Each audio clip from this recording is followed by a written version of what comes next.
Welcome to the Felt Dyslexic podcast. My name is Liz Buckridge. For me, as a dyslexic artist, other artists and creatives have always been a number one inspiration to me. On this podcast, we talk with artists and creatives who share their stories and gain insight into their process from inspiration to art tips to career building and more. We're so lucky to listen to the wisdom of Kate Dana today. I'm excited to hear about her past and future projects and her insights on life as an artist. Hi, Kate. Hello. Thank you for talking with us today. Absolutely. I'm going to jump right in. Describe the art that you make and what medium do you primarily work in and why do you choose that medium? Which this might be a tricky question for you. I find it an interesting question because I cannot imagine being a person who works in one medium or in one style or one anything. I am like an omnivore when it comes to creative process and materials and channels. So, yeah. So right now I've got a combination of things going on. You can see there's a sewing machine back here. I love doing fabric work and I will run cardboard things through this thing as well. So I like working with a lot of different materials. And then I come from a background of drawing. I'm a drawer. So there's a lot of stuff starts with a drawing or a sketch or a quick idea that is expressed as a drawing. So a lot of pens and paper are involved, scrap paper, backs of envelopes, like that's my medium. And then I do a lot of computer work as well. It sort of has been the bread and butter for a long time in various different arenas in design.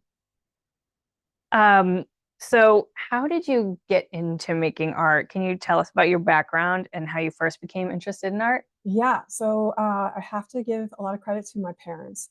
My dad is a Renaissance man and has always was doing stuff. He was always making things.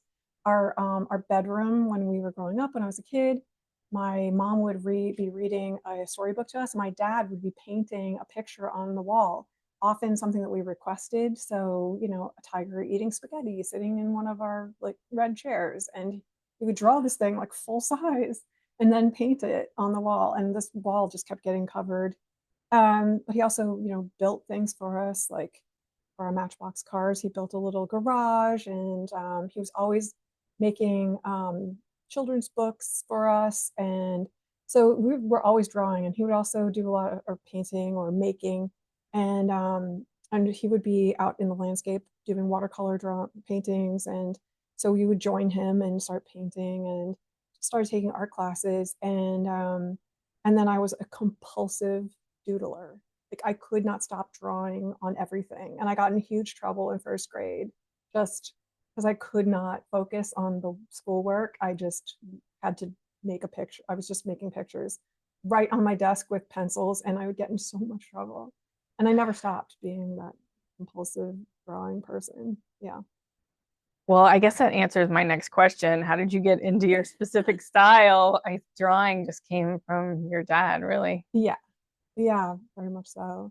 We also grew up in New Jersey, just outside of Manhattan. I have to give my parents credit for dragging us often on, cold winter days into the city to go to the Met. And we would just have a meetup time, and it was the 70s and 80s. So, there was no you were on your own as a kid. You just made it to the meeting point at at the specific time, and front desk or whatever it was, and then we just like ran amok in the museums of New York. And that exposure is just really, I think that was also foundational, just seeing what kind of art the world produced in terms of sculpture and painting and through the ages from antiquity to modern times. Yeah. So, what themes or subjects inspire your work?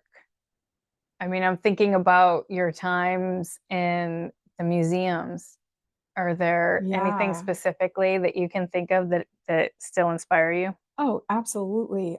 The armor in the armory, in particular at the Met, and particularly the Japanese armor, is fascinating because they make it out of all these different materials. It's not just metal; it's made out of fabric and wood and woven string, and it's just the textures and the materials and everything inspiring.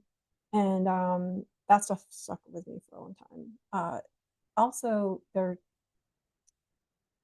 I don't know. There's a lot. I was obsessed with architecture also. And so for me, any kind of architecture of interest was just, yeah, so it definitely informs my process still. That's cool. This might seem a little bit out of left field. I'm dyslexic, and my Let's, website is Felt Dyslexic. yeah, let's talk about that. Yeah. So, And uh, dyslexia, I would be, yeah, yeah. So my question yeah. is, do you consider yourself neurodivergent or neurotypical? Yeah, it's interesting. Now those are terminologies that we use, but back in the day, you were just a weirdo, and they just moved you into like the gifted and talented program in the magnet school in middle school, or they, I'd have to go to after school like tutoring and stuff like that because I had problems focusing. I was doodling, of course, but I was also really, uh, I had a really, I faked it for a long time, but it caught up with me in ninth grade. They realized I couldn't read very well. I was just not keeping up with the reading load by the time I got to that high school thing. But I'm even just last week, I was getting, I think because I was so tired, I was saying I was like not getting enough sleep over the last couple of days. And it just like came back. And I literally was like every P, I was typing a B or a lowercase d instead. I can't tell the difference between them. And my sixes and my nines. Like I've been making mistakes all week and looking at words and thinking they're weird looking. But that's just like a indicator. The actual thing is that I'm a very three-dimensional thinker. In aptitude tests, I did incredibly well, like 99th percentile on how things get put together in a three-dimensional world, and like 5% on spelling. Like, and back in the day, spelling, if you didn't spell it properly, you were considered stupid. You couldn't figure it out. You were either lazy or stupid. And that really affected me for a long time. And I worked over the last 40 years to be a better speller. And there's so many more tools now that you can use to help with that. But I still have moments like last week where things really went to hell and I had to be super extra careful. You just realize that you have to be super extra careful. If that's a weakness you have, you have to put a little more energy into it. I hear you. Yeah. So, have you faced any challenges or setbacks in your career because of that, do you think? Yeah, absolutely. When I was in my early 20s, you of course have, imposter syndrome and you don't have a lot of life experience at that point or job experience. And also because I mean I'm 57, I'll be 57 in about a month and a half. And there weren't all the tools available. Like the only way you could spell check a cover letter or your resume was to get a dictionary out or have somebody else who was a better speller or better with grammar and construction than you are give it a once over. And I made mistakes. I will admit that I did once get a job because I misspelled the address on the envelope and the woman who was doing hiring thought it was charming. That was for an artisan gallery. So it was, my people, I guess you could say. I love that. But as like a professional designer in a serious, in the design world, it it was a real problem for me. It was a problem getting work because of those things. I also made mistakes on the work I did when I was working for people, and that made me, somebody would catch something like, "Oh, you spelled." I was working on a bicycle brake project at one point, and I spelled brake wrong, BREAK, on some drawings, and I had to redo the drawings because it was the wrong kind of brake. It's BRAKE, right?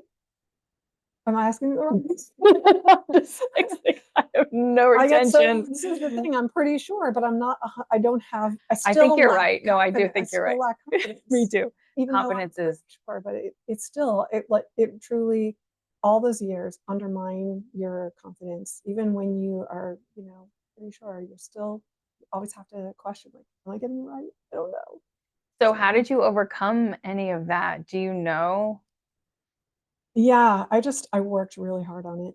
I worked really hard on it. I was just would make sure I made time to double check things or have somebody else take a look at it. I used spelling tools when as soon as they became available in the computer setting. And I really worked hard on trying to focus on the things I did well and not um, and not which I used to think that my shortcomings were defined me more than my aptitude and skills and other things. And that's just not true. You really have to um, put your energy and focus in define yourself by the things that you do well, not by the things you do terribly.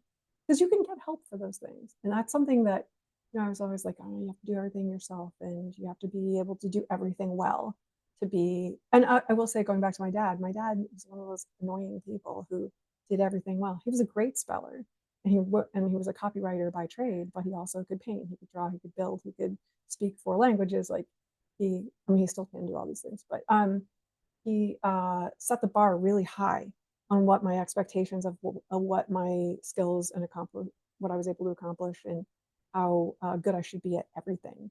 And most people just aren't. Like it's not, no, even you think that's normal, it's not, right? Yeah, I 100% agree. Where did you grow up? I did grow up in New Jersey, in North Jersey, just about 20 miles outside of New York City. Yeah. Wow. So, did you do art when you were a kid too? Do you remember doing art when you were little? Oh yeah, no, I was always doing art. Well, I you were was, doodling. yeah. So, what would you know what your favorite, well, I guess drawing, anything else that you can remember? Um, I did everything. I took all kinds of extra classes, like on weekends. We had a little art museum in our town that had classes for kids and adults. And so I would go to those classes and I took art in school all the time. And we did everything. We did printmaking, we did painting, we did pen and ink drawings, like it just bookmaking, like it just I had a really good school system and that supported the arts really well at the time. And I was exposed to a lot of different mediums, a lot of different materials, got to make a lot of art. And then I also did a ton of, we just came from the classic like Victorian women's needlecraft world. So we were always also knitting and crocheting and needle pointing and embroidering. And I have a pillow at my house that I needle pointed when I was 6 years old that has this goofy butterfly that I drew on it. I drew on the thing, and we just like, I had a family that supported stuff like that. They're like, okay, you want to do that? Well, let's get you going. That's amazing. Yeah. Um, so this happens to be my favorite subject. So I have to ask you, do you have a favorite colorway for your art?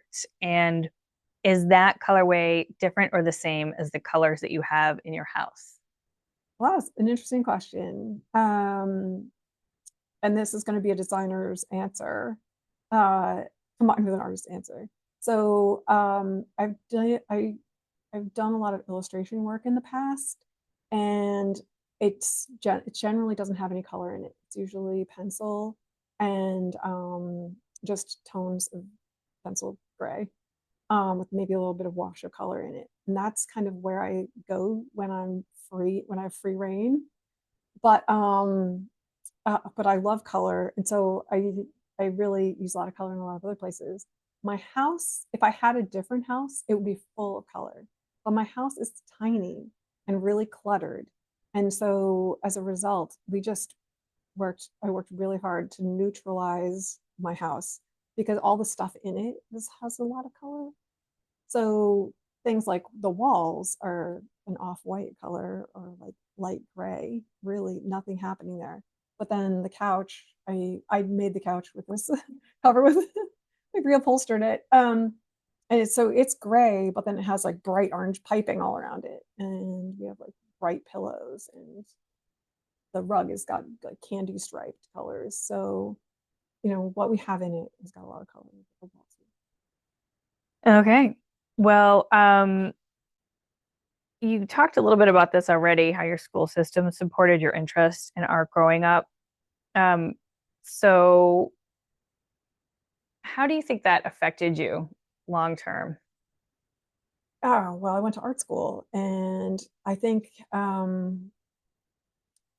was also able to take, there was a lot of access to a lot of interesting things to try out in my school system. So we were able to take art classes, but you were also able to take photography classes and drafting classes. And I did it all. I signed up for every single class I could take.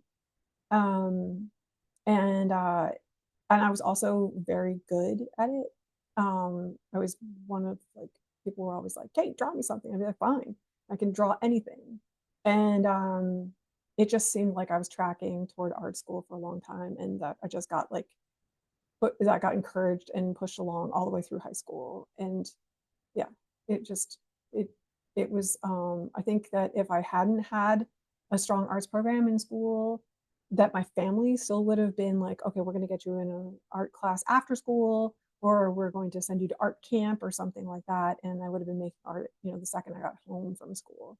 So but I think that if I hadn't had parents who were so into it themselves and pushing me, not pushing me, but giving me opportunities and letting me do my thing, that and the school didn't have opportunities to take art classes and explore art, that I probably would have wound up like a long haul trucker or something. I don't know. Then probably, or an accountant, something else. It would have been, yeah. Yeah, I Wow, think it's really important to have that's it in cool. schools. How do you see your work evolving and changing in the future? The dream always is to get out from under, like, when I'm always like, oh, well, when I retire, well, like I said, I'm almost 57. So retirement is coming up. Retirement, I don't even know what that, it's just a weird term these days. But I mean, I've always been evolving and changing. I have not worked in the same industry the entire time I've been out in the working world. And I'm sure that there's a next evolution for me. I would love to be making more art for art's sake in the future and less design focused work, which is where I've been for the last 30 plus years. So that would be the dream, is to just be have open large swaths of time to just make things and, yeah, explore materials and draw, doodle on more desks. Do you have anything planned? um, I have all kinds of things planned. I have so many plans, and but I don't have an execution date where I'm like, this is gonna get done by this date, or I'm gonna start that thing up. Yeah, yeah. I love that. Is making art an emotional process or strategic for you? I saw this question on the preview of the questions, and you sent them to me, and I was like, well, that's an interesting question. And it is very much, I'm a strategic artist, call it that. I'm driven by strategy, definitely. But I think that's because I'm in design mode these days. I have been in design mode mostly. Um, but it is emotionally driven take when I take away, when it's just a drawing on a piece of paper, and that's all it is. It's not a drawing supporting a design idea or work that I'm doing for a design project. And then it can become emotional. Your doodles. Yeah, and some other stuff, like back when I made more time for it in my life, I would do like landscape painting work. And I have a painting at home that I love, that I made when I was, I think, in 11th grade or something like that.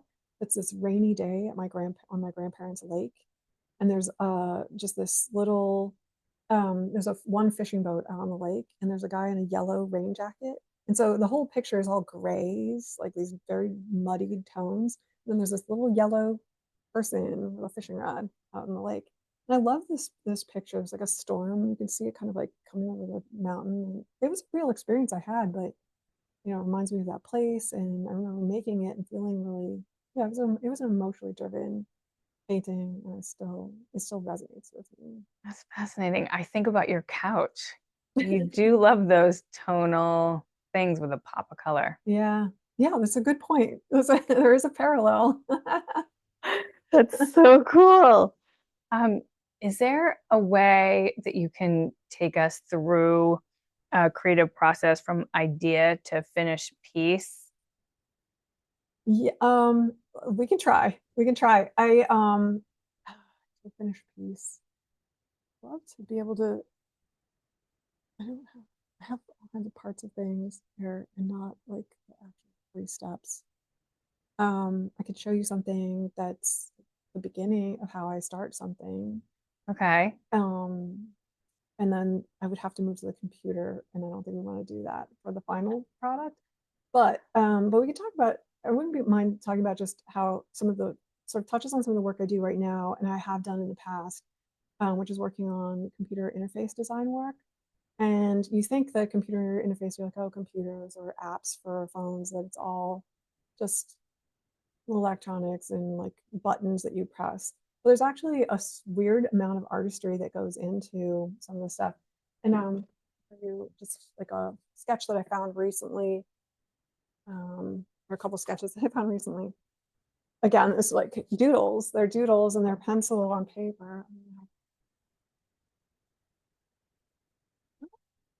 Like that.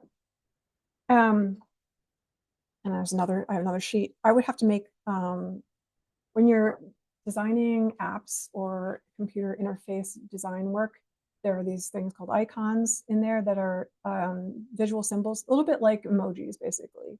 Like emojis, like the new word for icon in a way. And they represent things, whether it's an arrow to just go forward or like a stop start button on a video, for example. But there are other ones that have to represent other things. And so, like on this sheet, you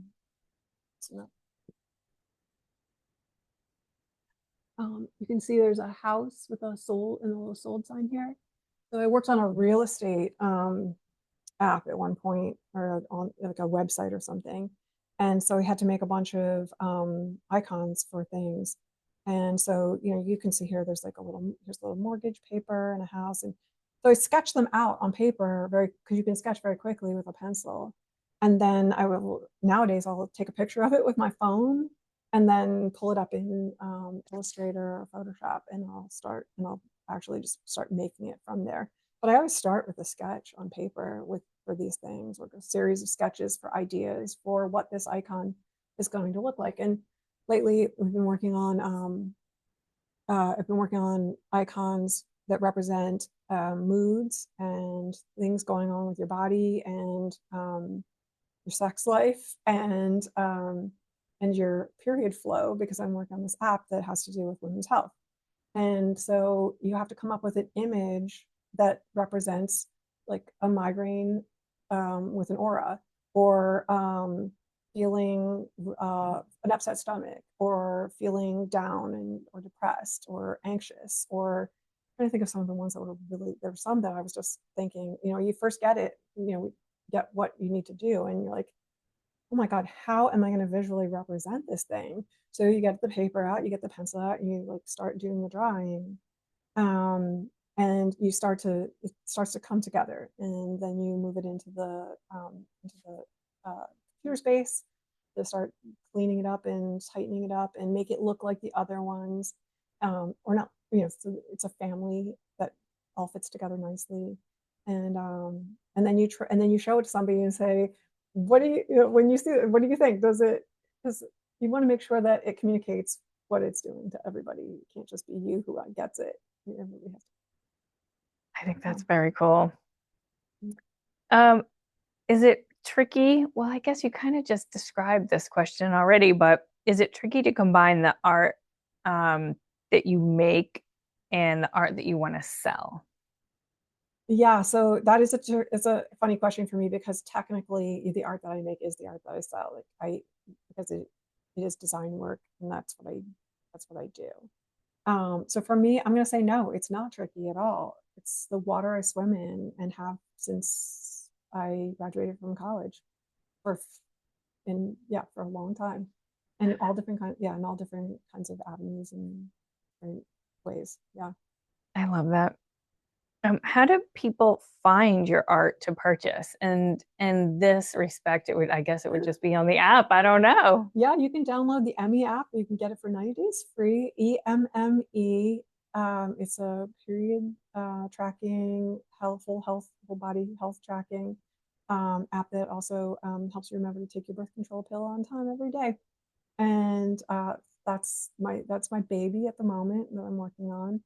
And you'll see a lot of doodles that I did in there. And then I also have a website that's we haven't even talked about my this whole other realm that have operated in for 15 years, which is landscape design. Um, and so I have a website that's dedicated.com, and that's spelled with a K, DEDIKATED.com. And that's my website for my landscape design business, which is really design that's just really supports ecology, supports sustainability, and I'm just trying to do the right thing out there with people's yards using sustainable materials, using native plants. I really want to support the ecology of the local areas and just get people to stop planting the terrible plants and stop paving everything. We'll put that information in the show notes for sure. Let's see. Can you share a recent project or a piece of work that you're particularly happy about? Oh, um, I wish that there was something I could just be like, oh my God, yes, check this out. I did this. I don't know. I kind of Um, think that it's exciting with the landscape stuff that you're doing. That sounds exciting. yeah, there's well, I'll pull out one piece of paper. I have a printout from a lot of that. A lot of the landscape work happens on a computer and ultimately landscape, but do have, yeah. Oops. Oh my God. Sorry. You have to cut that part. Okay. Yeah, it's hard to see because it's so tiny, but let's do it this way. Um, yeah, this was a huge project. This was a 4 acre property that was a huge hill. It's a commercial property, and they had a huge, I called it the back 40. There was this huge lot behind that we talked about putting an orchard in. They had a whole it was like a woodland back there, and they had to take the whole thing out basically to do this construction. And so we wanted to bring it back and actually make it a better, stronger, uh, more robust and more ecologically, locally grounded site. They also had 2 large retention basins to capture water on site, which is a very big deal these days in landscape. A lot of municipalities require it, especially here on the island that we live on, and for new construction. And so we just planted that up with all kinds of great native shrubs and things like that. So it's going to be this really great oasis for animals and birds and all the sort of native pollinators and things like that that are suffering from habitat loss because of construction and things like that. Is And this this a is actually public going to space? be, it's a business. Yeah. Yeah. It's a good one. I mean, the thing about these drawings, like this is done in AutoCAD. It's not like there's no charm or anything in this. It's very much like almost an engineering thing. But when you see the site itself and where the plants are and the textures and materials of the leaves and the branching and how things change through winter, spring, summer, and fall, that's where the artistry comes in landscape. It's like there are all these textures and materials and colors that you work with in ways, even with the native plants, there's plenty of choices in there. You don't have to go to invasives or the imported plants from Asia and things like that. Plenty to work with. Absolutely. How do you stay motivated? I can't help myself. Like I just love thinking about, yeah, it's, I literally can't stop thinking about it. Like I'll get up in the morning and have a cup of coffee and I'll be like, oh my God, I have an idea. And I have I have notebooks and I keep sketchbooks and things like that. And I just don't get a sketch. Sorry, I keep getting up. Um, I, yeah, I just, ideas for chicken coops. Um, uh, ideas for stairs and closet stairs. Okay. Um, what's we got in here? Stone steps. Yeah. No problem. A cat. No problem staying motivated for you. No, I can't stop. it just I just keep doodling. are there any artists or creatives who have influenced or inspired your work? Um, We talked a little bit about the Japanese art and the mat and yeah, that sort of thing. Is there anybody else that you can think of, maybe? yeah. It's so funny. I saw that question too, and I thought, oh my God, how do you answer this? Because there's so many things that come in, and they come in at different points in your life and have different, where they really at that moment they resonate and they inform what your process is at that time, or the way you think about things, or the way you're making things. And then you move on to the next thing and you just evolve, and then there's somebody else or some artist or but I mean, honestly, I mean, it's such a cliche in a way, but I'm gonna say it anyway. It's like Frank Lloyd Wright's work really always resonated with me as a maker, and also William Morris's work. I just they I loved their stuff as a kid, and and never stopped.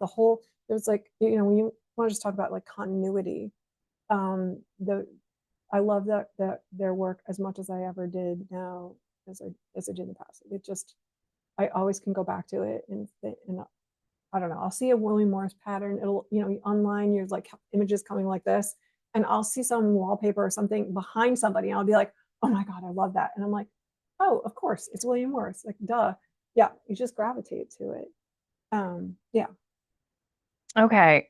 What advice would you give to an aspiring artist looking to pursue a career in the arts? Yeah. So I got lots of advice. I really do. Um, I and this comes, I went to RISD, and it was a good fit for me because I think I already was a little bit like this, but it really emphasized and reemphasized and really instilled this sort of ethic, a work ethic that I really, when I do have an opportunity to teach, which has happened throughout the years, just every once in a while, really push for rigor. Um, I you need to work it through. Do not, all that stuff where a parent, you do like some kid does a drawing and the parent looks at it and they're like, oh, that's wonderful. You're amazing, honey. I'm like, no.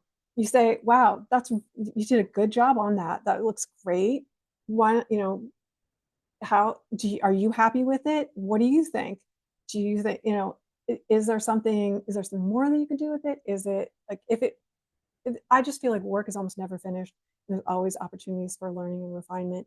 I don't mean to be like beat up on kids or anything like that, but want, I just feel like it's a huge competitive world out there. There are a lot of people calling themselves artists, and to be good, to be the best, to be successful, you need rigor. Like, you need to push yourself.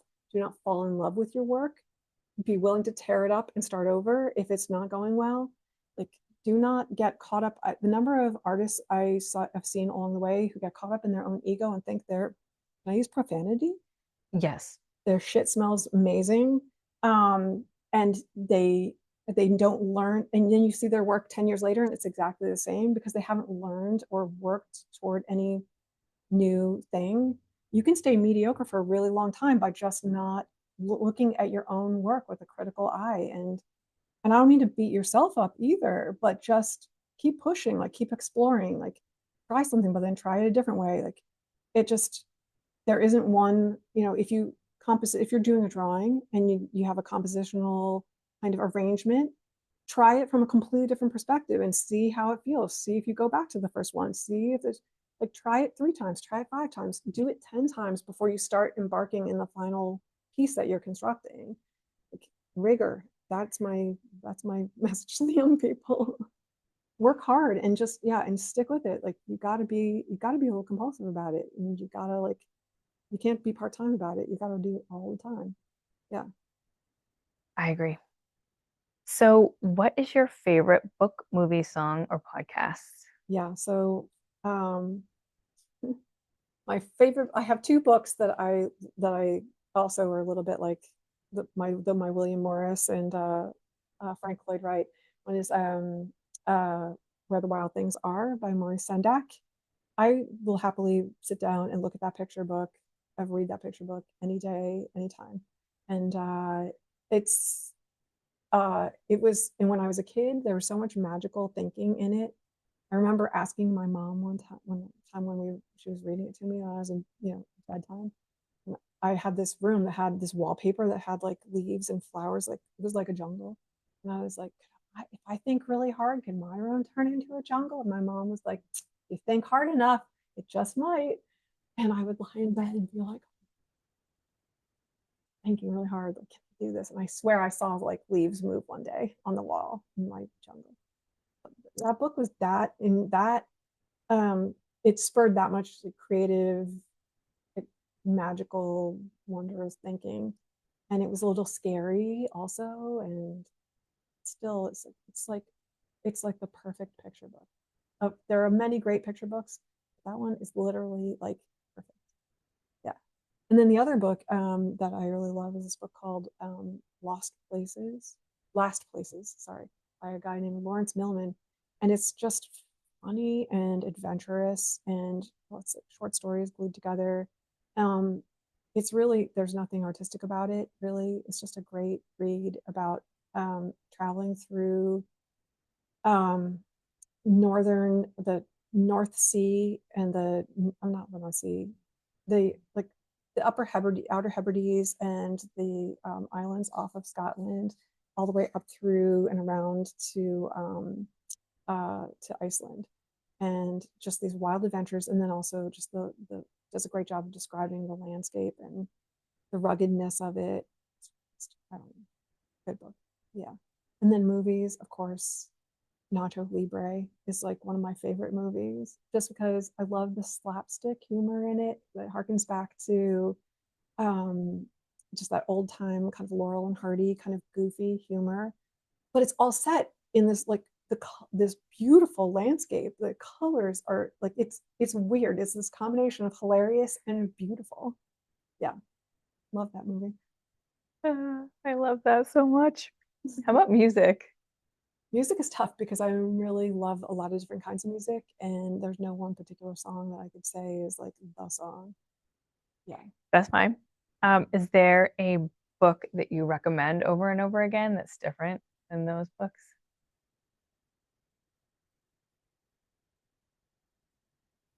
I guess there really isn't one particular book. There are books that I will recommend, but it's really based on the person and the situation. I love that answer. Um, what do you want to talk about that I didn't ask? Oh, um, I don't know. I feel like we covered a lot. I can't think of anything in particular that I feel like got left out about yeah, my I did my story. job then. Yeah. Thank you so much, Kate, for letting us into your studio today. I felt inspired for sure. And much love. And we'll see you next time. Yay! Thank you.